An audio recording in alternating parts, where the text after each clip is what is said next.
Targets के लिए आप वीएसटी टिलर्स को देख सकते हैं। बात सही है कि मैनेजमेंट ने ऑप्टिमिस्टिक कमेंट्री दी है। 2 दिन पहले ही बातचीत हुई थी उनसे और उन्होंने ये बात मेंशन भी की है कि ईवी स्पेस को लेकर नए ट्रैक्टर्स हैं और 4000 के ऊपर जो बिक्री है वो लगातार बनी हुई है। ग्रोथ आउटलुक स्ट्रांग है। 100 करोड़ का केपेक्स है जो कि ईयर मार्क था और उसके ऊपर ऑलरेडी कामकाज कर रहे हैं। तो नए एवेन्यूज़ पे कामकाज और जिस तरह की ग्रोथ है उसको आधार मानते हुए आप वीएसटी टिलर के ऊपर दाव लगा सकते हैं। 2700 रुपये का टारगेट शर्मिला मैम ने आपको मेंशन किया है। पार्थिव, आपकी तरफ से पहली कॉल कौन सी होगी? देखिए सुमित जी, मेरी पिक रहेगी Mahindra and Mahindra. No doubt Sharmila ma'am ने जो बताया वो स्टॉक एक कम्पीट करता है एमएनएम को। तो एमएनएम के अंदर हम जानते हैं कि एक ऑटोमोटिव डिवीजन है जहाँ पे करीबन 60% जितना उनका रेवेन्यू आता है, और दूसरा उनका बहुत इंपॉर्टेंट डिवीजन है which is the farm equipment division, जहाँ पे अराउंड 35% जितना उनका रेवेन्यू आता है।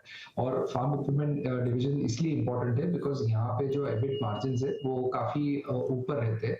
और ट्रैक्टर मार्केट में हम जानते हैं कि एमएनएम एक मार्केट लीडर रहा है, ऑलमोस्ट 40% मार्केट शेयर रहा है। और ये जो मार्केट शेयर है पिछले 39 कंसेक्यूटिव ईयर्स से उन्होंने ये मार्केट शेयर का लीडरशिप बढ़ा के रखी है।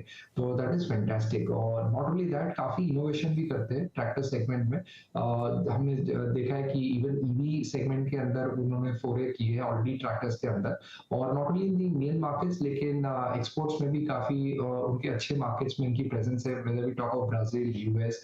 तो हमें ऐसा लग रहा है कि इंडिया में अगर मानसून ठीक ठाक रहता है, नो डाउट रिजर्वोयर लेवल्स काफी अच्छे पिछले मानसून की वजह से, अगर इन लेनों की वजह से थोड़ी इम्पैक्ट आती है तो अभी हमें ऐसा लग रहा है कि रूरल सेगमेंट में अभी इंप्रूवमेंट इज लॉन्ग ड्यू।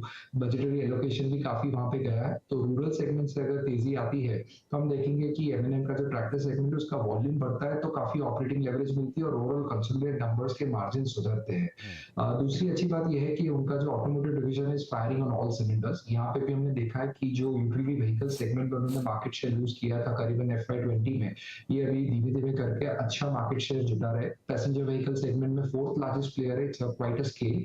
और नए जो उनके जो अभी लॉन्चेस है, whether we talk of XUV 700, Thar है या महिंद्रा स्कॉर्पियो, वहां पे वेटिंग पीरियड काफी लंबा है, इसलिए मैनेजमेंट ने इवन कैपेक्स अनाउंस किया है। तो that is a very very positive sign.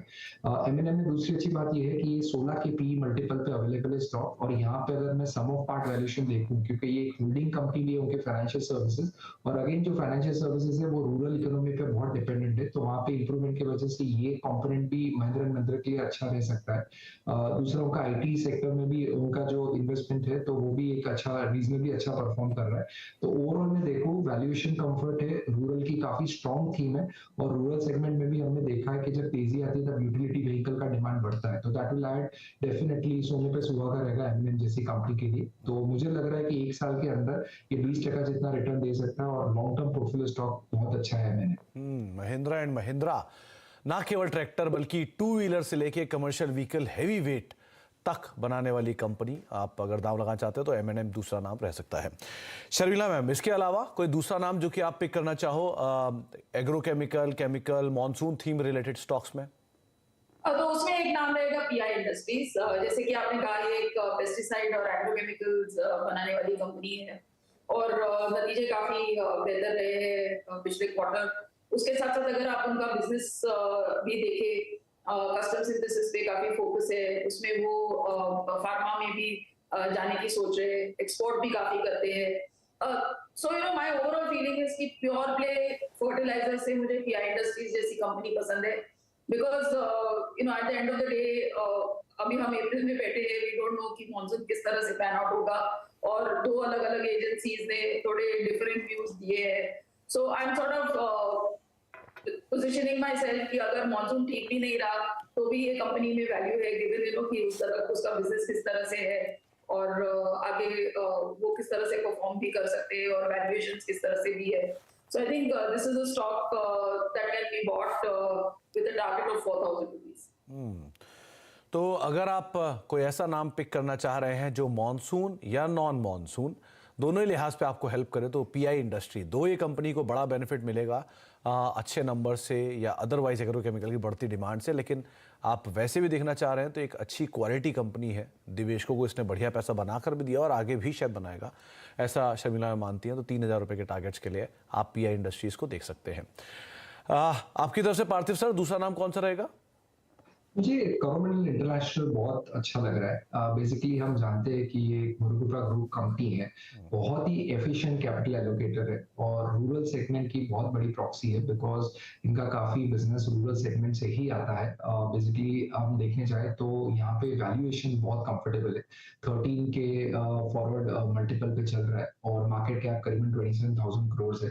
Company I think बहुत अच्छा कर रही है बिकॉज एग्री सॉल्यूशंस के अंदर उसके पास काफी कॉम्प्लेक्स प्रोडक्ट्स है जहाँ पे कॉम्पिटिटिव इंटेंसिटी रिलेटिवली कम रहती है। न्यूट्रिएंट और अलाइड बिजनेस की बात करें तो ऑलमोस्ट 85% रेवेन्यू कंट्रीब्यूटर है और क्रॉप प्रोटेक्शन अराउंड 15% कंट्रीब्यूटर है। और दूसरी अच्छी बात यह है कि कॉम्प्लेक्स फर्टिलाइजर में उनके पास ऑलमोस्ट 40% मार्केट शेयर है और जो आंध्र प्रदेश और तेलंगाना जो सबसे बड़े मार्केट है कॉम्प्लेक्स फर्टिलाइजर्स के लिए, वहां पे आई थिंक डेफिनेटली उनकी जो बिक्री है बहुत ही स्ट्रॉन्ग है। तो बहुत इंपॉर्टेंट रहेगा जानने के लिए कि एटलीस्ट ये दो ज्योग्राफीज में मानसून कैसे पैन आउट होता है बिकॉज उसके वजह से कोरोमंडल इंटरनेशनल के फॉर्च्यून्स डिपेंडेंट रहते हैं।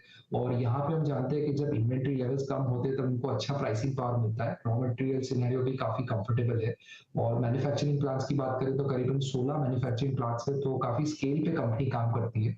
4.5 मिलियन टन की कैपेसिटी है नाइट्रोजन, फास्फोरस, पोटेशियम जैसे डिफरेंट डिफरेंट सेगमेंट्स के अंदर। तो दूसरी अच्छी बात यह है कि मैनेजमेंट ने अभी कैपेक्स अनाउंस किया है, ये कैपेक्स बैकवर्ड इंटीग्रेशन के लिए है। तो सल्फ्यूरिक एसिड में उनकी कैपेसिटी बैकवर्ड इंटीग्रेशन में बढ़ाएंगे तो उससे हम देखेंगे कि मार्जिन और ग्रॉस मार्जिन लेवल पे भी काफी इंप्रूवमेंट रहेगा।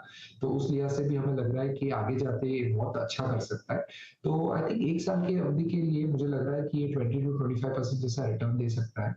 अच्छा मैनेजमेंट है, अच्छी थीम है, तो कोरोमंडल इंटरनेशनल लॉन्ग टर्म के लिहाज से इन्वेस्टर्स पोर्टफोलियो में ऐड कर सकते हैं।